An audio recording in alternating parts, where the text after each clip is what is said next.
ng stairs. Oh my gulay.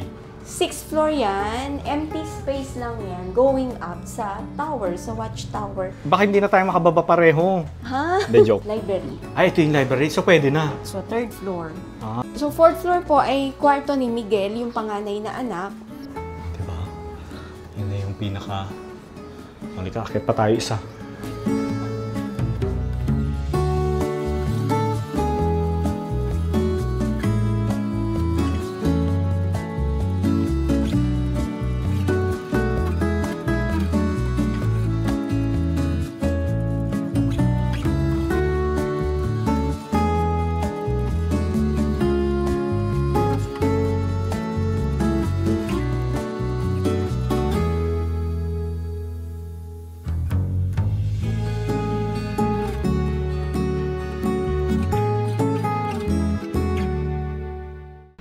Okay, kasama natin si Ma'am Aimee. Hello, Ma'am Aimee. Hi, good Magandang morning. tanghali po. Babalik na naman kami dito, Ma'am. Yes, and welcome sa museo ni Emilio Aguinaldo dito po sa Kawit, Cavite. Tuloy po Tuloy tayo. tayo. So dito, air conditioner dito.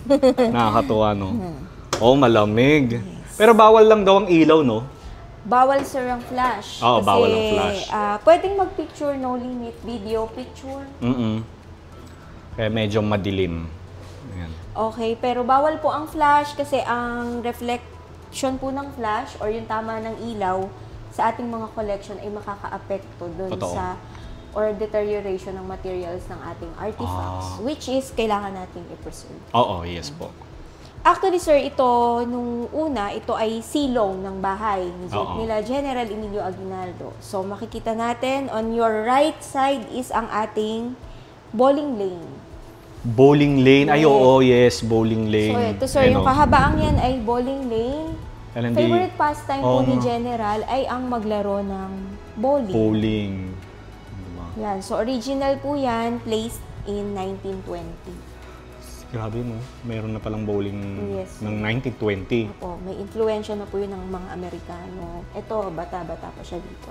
Bata-bata pa siya At the dyan. age of 17, naging kabesa de barangay or barangay captain dito sa Kawit. Oo. At the age of 25, after 8 years, naging kapitan municipal or mayor ng Kawit. Then, napabilang sa Katipunan, sa Mason, until Katipunan under Magdalo Council ng Katipunan. Then, naging president ng First Republic Yes, oo. of our country, Philippines. Yeah. Personal na gamit ni General Emilio Aguinaldo, lahat po ay original. Galing, no? So, kasama po yan na na-donate niya sa Philippine government noong 1963 bago siya mamatay. Bago siya, okay. Yes. Oo. And namatay po siya February 6, 1964 at the age of 95 years old. Ito yung tinatawag nilang rayadillo. Ano pong tawag? Rayadillo. Or uniforme po nila. Noong panahon ng revolusyon, rayadillo ang tawag. Maliit lang siya talaga, no? 5'3" in height. 5'3". Oh, si laki ko. Oo nga, sir. Oh, no? May lahing Chinese kasi yung mother niya is half Chinese, half Filipino at businesswoman. Yeah. Yung father niya po, Carlos Aguinaldo, ay naging mayor dito sa Kawit. So, Yung father niya. talagang may background na siya ng Oo, talagang politics. na-influensyahan si Opo. Aguinaldo sa Yes, sir. politics, no? Okay. Yung first wife niya, namatay 1921. Then, nag-asawa siya ulit, 1930. Yun nga po kay second wife, Maria Agoncillo. Maria Agoncillo na Tubong Taal, Batangas. Yes, may katandaan na sila. Yung pagsasama nila, yung marriage nila, is more on companionship. Oo so, nga. wala silang anak. Wala rin sila anak. Oo. Sa first wife, nandun yung 5 anak from her, yung 5 anak ni General Emilio Aguinaldo. Yung panganay niya, Miguel, then Carmen, Emilio Jr., Maria, and Cristina. Cristina. Pero ngayon ba may natitira pa bang mga descendant ang... Yes, sir. Talaga? Opo, actually, yung mayor po ng Kawit is from Emilio Jr., 4th or 5th generation. So parang ano na to, apo. Apo Apo, na great, apo, great, kaapo, no? apo, great-great-grandson na, oo. Oo. Emilio Aguinaldo, Baldomero Aguinaldo, yung Oo nga, kanyang Baldomero, cousin, yes. Daniel Tirona, and Candido Tirona. Oo. So, yan po ang mga founders ng Maglalo. So, sila yung mga namuno ng labanan dito sa Cavite nung sumiklab ang revolusyon. Revolusyon. Yung bowling, kita nyo. Galing, buong-buo pa. And never siyang naayos. As is. Ni-restore siya, sir. Okay. Noong mga 1980s. Oo. Kasi actually, sir, itong baba, ni-restore po ito. Nilagyan siya ng vegan tiles po ang tawag dito. Vegan tiles, oo. 1980s po siya inayos. Oo. So, the next day, ito, sir, yung diorama nung kanyang oath-taking sa Tansa, simbahan ng Tansa. March 23, 1897. So, ang vice-presidente niya ay si Mariano Trias. Mariano Trias. Ang galing naman ito. Parang totoong ano. Sa Tansa yan nangyari, sir, kaya yung Tansa ay historical. Oo. Then ito, sir, yung sinasabi natin na alam ng marami na marami daw pong secret passage. Yes. Ito po isang sikretong struktura dito sa bahay ni General Emilio Aguinaldo. Ang tawag po dyan ay bomb shelter. Bomb. Okay, Opo, okay. or bumababa sila dyan para magtago nung panahon po ng digmaan. Yan. Tapos dun sa wall, sir, makikita mo, may butas. May butas sa sinarhan. Yun po yung pinapaniwalaan na tunnel papunta ng simbahan ng Kawit. Pero wala pang nakakapasok yan?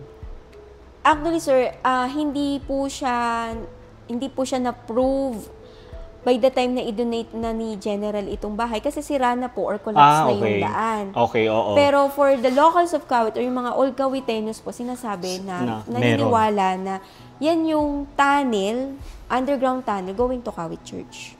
So for General Emilio Aguinaldo, nagiging sekretong daan niya papunta ng simbahan. Simbahan. Yes po. Then, para siya makababa dyan, pag umakyat po tayo sa taas, meron dong family dining room na may rectangular table. Inaangat yung tabletop, yung base po nun ay butas going down dito. So, yun yung tanging daan pababa dito. Oh. Grabe ng mga tunnel nun, no? O kasi syempre wala nang mga tunnel ngayon dahil syempre, parang naayos na yung kalsada natabunan na yan Na-improve na po. Although may mga natitira pa rin mga lagusan, sir, tsaka, pero may hangganan. Kailangan mo siyang i-preserve. Okay. Ayan, sir. So, yung agimat. Ito na tayo sa mga agimat.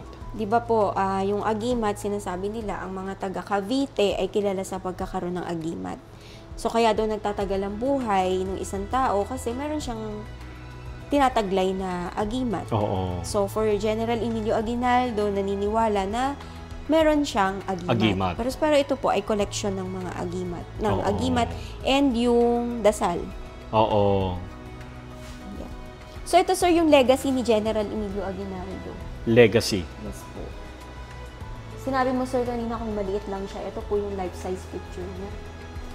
Oo nga, laki ko nga lang siya. Taken po 1920. 1920 ito. Yes po. Ito, dito ma'am, ano na po dito? Ito, sir, kasi ito po, exhibit po exhibit. ito. Okay, ang title nga po ito, Mga Sayang Pumilaylay. Pumilaylay. Yes, Ibig sabihin? Or dahan-dahan, or it grace yung ating mga saya, traditional clothes of women, Filipiniana, terno. Ibig sabihin, dahan-dahan po siyang pumilaylay sa sahig. Sahig. Or gracefully touches the floor. Parang ganun. So, yun po yung dito. Collection to ni Miss Lilith Reyes Perez. Opo. So, makikita natin dito, sir, yung kanyang personal collection. Oo nga, ang dami. Ito po ay exhibit na inopen po last June 12, after po nung ceremony natin for Independence Day. Oo. So, nandito na ito since then? June 12. June 12. Opo. So, ito, siya po ang may-ari. Si Miss Lilith Reyes Perez. Collection niya po yan. Mrs. Lilith Isabelita. Isabelita. So, member siya ng mga social-civic organization tulad po nito. Carabao's Club, Marilao Social Circle, Club Bulaqueño, na kaya naman po siya nakaipon ng ganito is nagsasagawa sila ng mga dance balls or yung mga Rigodon de Honor. So, that was the time na sinusuot niya yung mga collection na naandito. And not just for their, yung for socialization, pero meron siyang fundraising. Okay. Yung mga event nila is may fundraising na para makaipon sila ng fund Oo. na maitulong nila for the churches. Restoration ng churches, especially in Bulacan. And makatulong sila sa mga indigent students. Binibigyan nila ng scholarship. Galing, oh. So parang yung saya po na nandito, it's not just for for being glamorous for being, yung nga po, more on social activities lang. Pero yung saya na nandito is it has a purpose na makatulong po sa ibang to tao. other people. Yes. So paglabas natin dito, sir, balik tayo sa gamit ni General Emilio Aguinaldo. Ito, sir, yung pagsiklab po ng labanan against the Americans. So, hindi natin alam, nagkaroon na pala tayo ng Treaty of Paris na tinatawag. Treaty of Paris, Yes yeah. po. Na binili po tayo ng Amerikano sa Kastila or binenta tayo ng Kastila sa Amerikano. Sa Amerikano, yeah. So, kaya ang mga Amerikano, unti-unti na nilang sinasakop ang bansa. Oh, yes po. Next So, naman dito po is tayo. makikita Sa taas natin na yung tayo. pinakabahay na ni General Emilio Aguinaldo. Ayan, lumiwanag na. Ayan. So, eto, yung stairs paakyat sa taas. Yes. Ito po ay part ng original structure ng bahay. So, made of ipil wood. Matibay na kahoy talaga Sabi po siya. nila, yung ipil wood daw ay parang water resistant siya. Oo. Pero ito parang dagdag na yata itong semento, no? O, Actually, sir, part pa rin po yan ng okay, Opo. okay. Part pa rin. Mhm. Okay. Marami bang tao sa taas, ma'am? Actually, sir, parang medyo tahimik po ngayon. So, ibig sabihin? Hindi po sila, wala pa sila, hindi pa po dumadating. Pero usually po, pag mga gantong oras, Marami. may mga pailan-ilan. Okay. Opo. Pero ngayon, so far, sir, parang tahimik tayo ngayon. Oo nga eh. Nung pumunta rin ako, ganito rin eh. Opo. So, dito sa bahay na ito, dito tayo makakakita ng iba't ibang passage ng bahay. So, bawat passage, may dahilan kung bakit may passage. May purpose. Opo. Hindi lang siya basta passage lang, no? Kasi si General, noon po kasi panahon ng digmaan, and General Emilio Aguinaldo holds the highest rank in the government. So, kailangan protektahan yung siya po bilang presidente. Yun nga po. Oo, kaya may mga passage. And even para siguro, sir, maka-function, magampanan niya rin siguro yung siguro yung mga sikretong passage is necessary po for his function as a president nga po. During that time, no? So ito po ay family wing. So ito ay silid ng mga anak na babae Yes ni po. Aguinaldo. Ay naging bahagi ng family wing. Family wing po ay itinayo po or idinagdag nung early 1900 na po. Dagdag na ito. To 1920. So may limit tayo kasi may harang. Hanggang dyan lang tayo. Kailangan nila kasi mag-limit dahil minsan, kapag ino-open nila, hindi maiwasan yung mga tao na kung ano yung hawak-hawakan nila. Siyempre, pinimaintain nila yung... And kailangan natin i-preserve, sir. Preserve, yes. Kaya nilagyan na lang nila ng harang para sa lahat. Ito po, table na to ay made of kamagong wood. At bone inlay siya. Kamagong. Siguro ito gawa sa, hindi ako nagkakamali, Pampanga. If I'm not mistaken. Usually, sir, yung mga wood carvings natin dyan sa ceiling is, ang gumawa po is from Pampanga. Pampanga, no? Totoo. Tapos eto naman, Middle room po ay kay Maria. Fourth child po. fourth child. Lahat ba itong nakikita namin ng mga kagamitan dito sa loob ng bahay? Ay eto talaga yung mga gamit ng mga Aguinaldo noon o mga dagdag na ito? Parte po ng gamit ng mga Aguinaldo. Lahat po ito, Yes ma'am, po, no? opo. Even the kama, the Opo. mirror, cabinet, o aparador, Yes, lahat. sir. Okay. So, nagamit po talaga ng pamilya Aguinaldo. Okay. Yung iba po kasi dahil sa laki ng bedroom, akala nila ito ang Ito na yung master's bedroom. master. Ay, hindi ba ito? Yes po. Ito po ay kwarto ni ni Carmen, sorry. Carmen po yung panganay po sa babae. Pangalawang anak. Pangalawang anak. Okay. So, napangasawa niya po si Ambassador Jose Melencio. Nagkaroon po sila ng 2 anak. Ayan. So, ito po yung tinatawag nating balcony of sinners.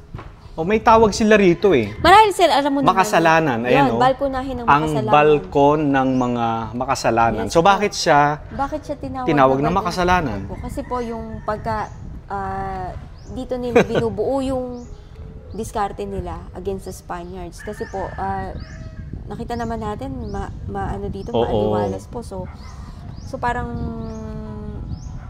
conducive yung place para makapag-isip. At dito daw po binubuo yung magiging diskarte nila laban sa Espanyol. At the same time, dito daw po naliligawan yung kanyang mga anak na babae. Ang panahon na pong yun, konserbatibo tayo. So, yes, siyempre.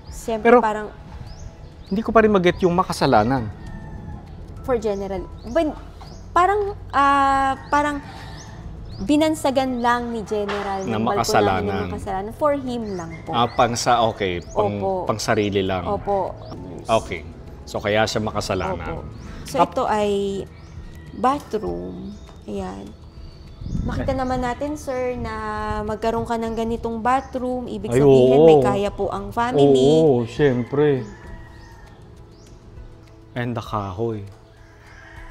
Grabe, ang kahoy po ay Nara Kamagong. Nyo. Opo. At itong bintana po, kapis. Original pa rin po. The kapis Then window. meron pa tayong Lalaki. ventanilla sa ilalim na nabubuksan pa for ventilation. Nagsisilbing Opo. air condition. Daanan ng hangin. Opo. Kasi noong time na wala pa po tayong mga kuryente. Opo. Totoo. So ito po yung tinatawag na butikin. Oh yes. Ulitin natin ito. Butikin. Si So Ma'am pagka naman sarado mag-explain siya, sa para atin. lang siyang part ng wall. Oo nga.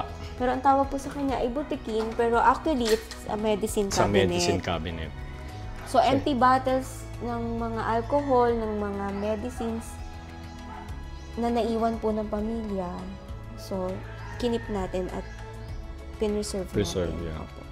Para at least meron tayong idea ano ba yung mga ginagamit nila. Ano ba yung mga brand? So sir, Anong obviously, klase? ang dami nito. Oo. So sa mata ni General kasi nga po inabot siya ng katandaan. Oo, yes. O, di ba? Mga lolo't lola na lang natin nakakatanda sa mga mga kagamitan na ito, mga gamot, no? So ito sir, meron tayong picture. Though malabo lang siya, Oo. sir. Appendix ni Si General Emilio Aguinaldo, nagkaroon po siya ng appendicitis. So, inoperahan siya sa Philippine General Hospital noong 1920. 1920, Opo. okay. So, nandito yung appendix niya na preserve pa. Oo. Siyempre, Ayun, uso yan sir. noon eh, yung mga tinatabi. Even nga yung mga pusod eh. Tinatabi. Mga kuko natin ng bata, di ba? Ano natin yun? Oo. Parang belief natin yun na. Oo nga eh. Opo. Pero ngayon ba Na ginagawa pa rin? paglalapitin mo pa yun, sir. Ngayon ba ginagawa pa rin? Depende na siguro, sir. Kasi ngayon, ano na nga ngayon? Gen Z na, sir. Oo nga eh, ibang-iba Hindi na. na naniniwala. Yung mga nanganganak siguro ngayon, sir, kung walang guidance ng mga matatanda, hindi Wala na na. nasusunod yung mga local natin. So ito, isa rin po Another ito sa passage. sinasabi nila na secret passage ni General. Hot track po ito, pero nahihila siya. So opening siya, at masisilip natin dito, may balcony siya leading to his bedroom. To bedroom. Okay. Dito natin yan makikita sa window. Yes. Here, oh. Ayun, oh. Tama ano, ma'am? Opo. Yan, oh. So, pag binuksan yan, ayun na yung daan niya sa kanilang bedroom. Yes. Oh. So, pag binuksan siya. So, for the visitors port, for the people, hindi nila akalain Na may daanan. na may daan pala for General Emilio Aguinaldo.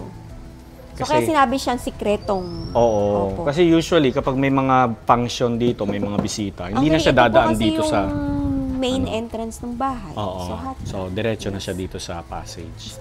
So, kung pwede siyang lumabas ng bahay, mula po dun sa kanyang bedroom, palabas ng bahay na hindi nadadaan dito. Oo. Especially kung may mga bisita.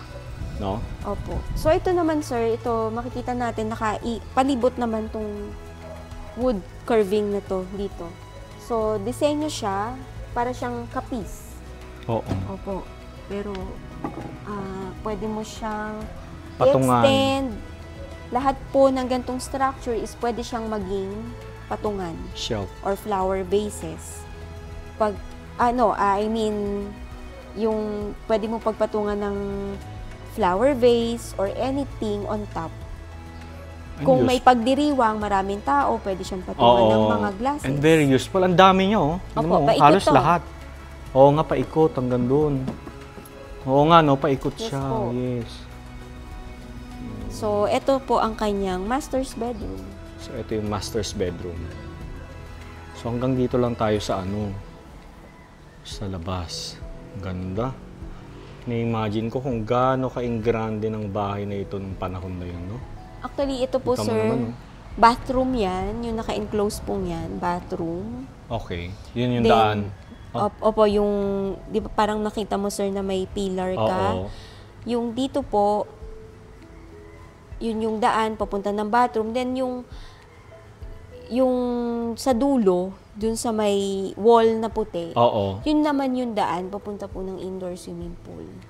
Oo nga naman. May makikita natin So, yung ang swimming pool, daan ma'am, po no? doon ay yung sinasabi nilang floor panel. Ay, yung kanina. Yes Oo. po. Na pag nakasara, akala natin part lang siya ng sahig, pero hindi pala. nabubuksan siya going down to the swimming pool. Oo. Ito pong araw.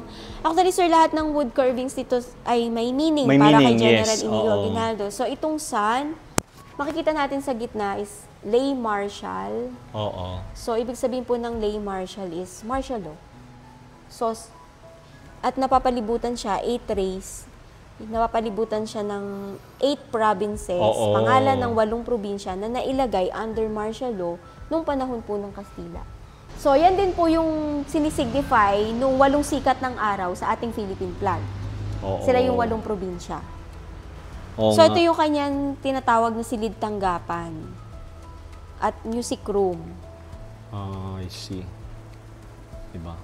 May So, ito karabaw. yung kanyang desk, office desk niya. Upuan niya na may karabaw ang Yes po. Diba? Swivel chair siya, karabaw yung Galing, no? niya, sandalan niya. Kasi Oo. for General Emilio Aguinaldo, ang kalabaw daw po ay nagsisignify ng isang Pilipino na masipag, resilient, hardworking. Pero pag inaway mo, susunggabang ka. opo, yun. So, for General Emilio Aguinaldo, yun ang Yun ang- sinisignify ng Ng karabaw. Opo.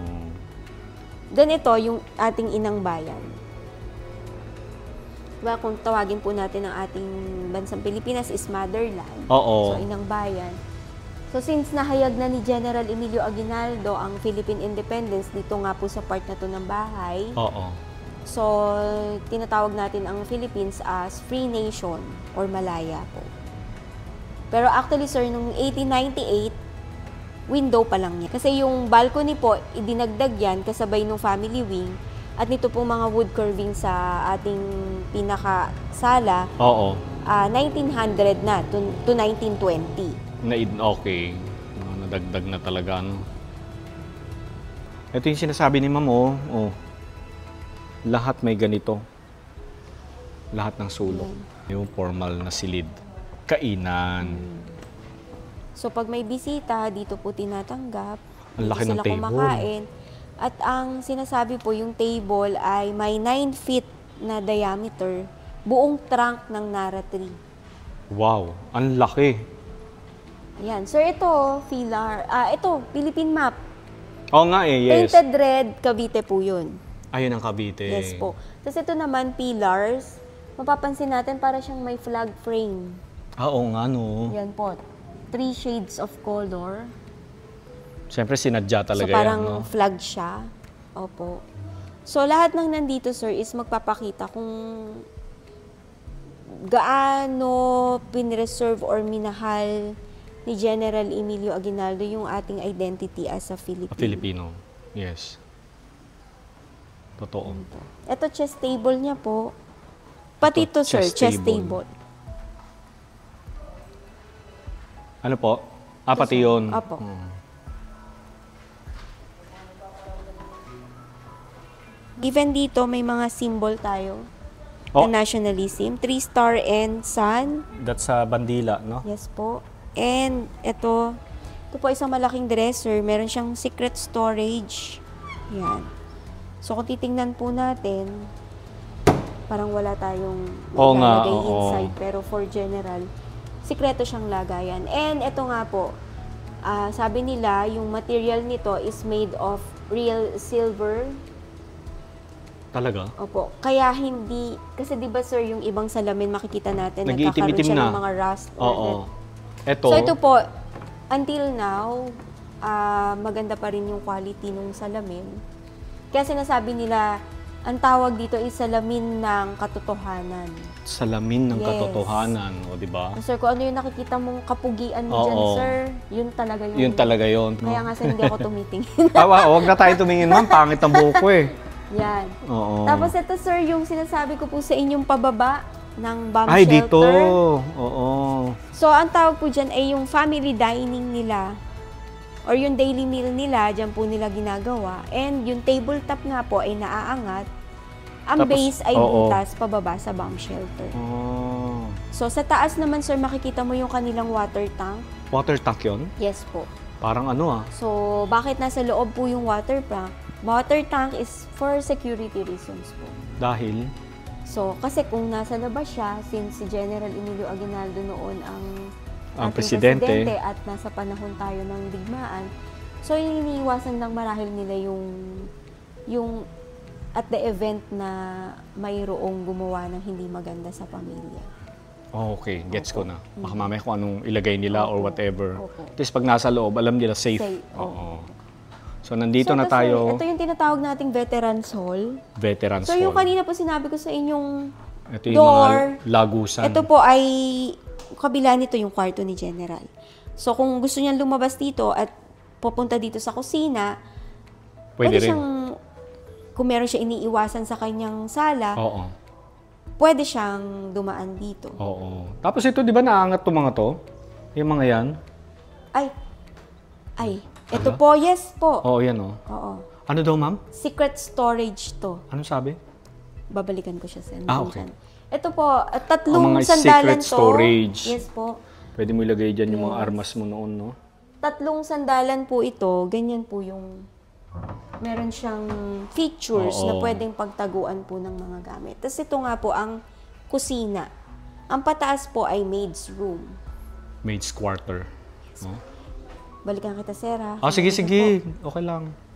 Okay, so mula rito, makikita na natin yung swimming pool na diigib noong araw. Ayan o. Swimming pool. So kung magsuswimming ka, kailangan mo kumuha ng timba at mag-igib at dalhin dito, ibuhos ang tubig para makapag-swimming ka. No? Pero pag natapos ka, yun lang. Ewan ko lang kung paano nila tatanggalin yung tubig, ano. Ayan. So, yan yung swimming pool dito sa dambana ni Emilio Aguinaldo. And makikita natin dito kung saan nakalibing si General Emilio Aguinaldo.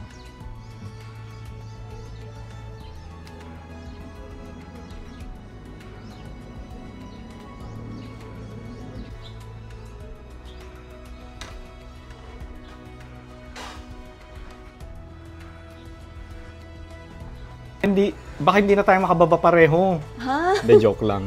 Sige, So, ito sir. yung isang, yun yung bathroom. Susundan na lang kita. Sige, sige.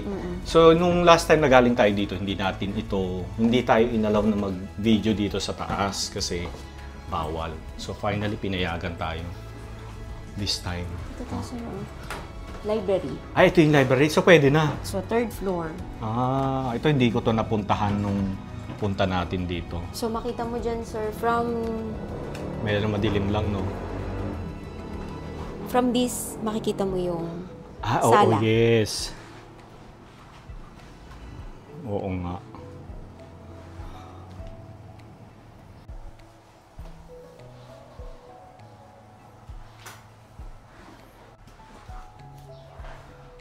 So, fourth floor na yan, sir. Fourth floor na ito. Yes po. Yung pinaka-tuktok talaga, yun ang mahirap umakyat. Parang hindi ko yata kayang umakyat doon ng hindi ako hahawak. Kasi matarik. Di ba, ma'am, no? Matarik po. Oo, matarik siya. So, 4th floor po ay kwarto ni Miguel, yung panganay na anak. Ah, ito yung kwarto niya. Yes po. Oo. Hindi ganito itsura nito dati. Maraming nakatambak. Pero ngayon naayos na nila. So, 5th floor, Naku, mas mataas to, ma'am. kay Hihingalin tayo. Emilio Jr. Dabunso. 3rd child po. A third child. Grabe, ang taas. Hiningal na ako, ma'am. Lalo na pag umakyat ka, sir, sa tower. Oo nga eh. Diba? Ito kaninong sa junior? Yan, Emilio Oo. Jr. Emilio Jr. Grabe, na-imagine ko kung paano sila umakyat noon. Ito siya. Oh, Anak niya na yan. anak na ni Emilio Jr. Emilio Jr. Ng stairs. Oh my gulay. 6th floor yan. Empty space lang yan. Going up sa tower, sa watchtower. Oh, pupunta ako. Na Ma'am, yun ikaw, ang gusto mo hanggang- dito ka na lang? Sige, sir. Huwag ka nang makyat. Natatakot nga. Oo nga eh, ako na lang. Dahan-dahan ka lang, Oo sir, nga. ah. Sige, thank you. Ayun na yung pinaka taas.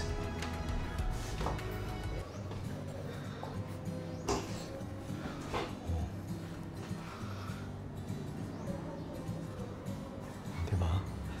Yun na yung pinaka... Halika, akit pa tayo isa.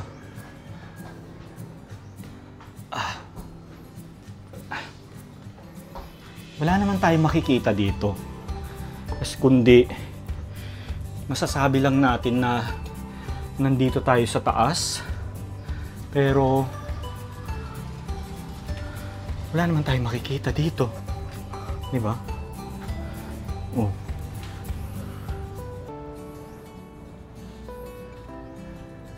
Oh.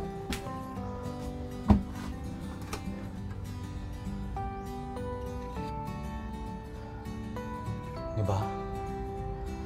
Okay. Halika na. Baba na tayo.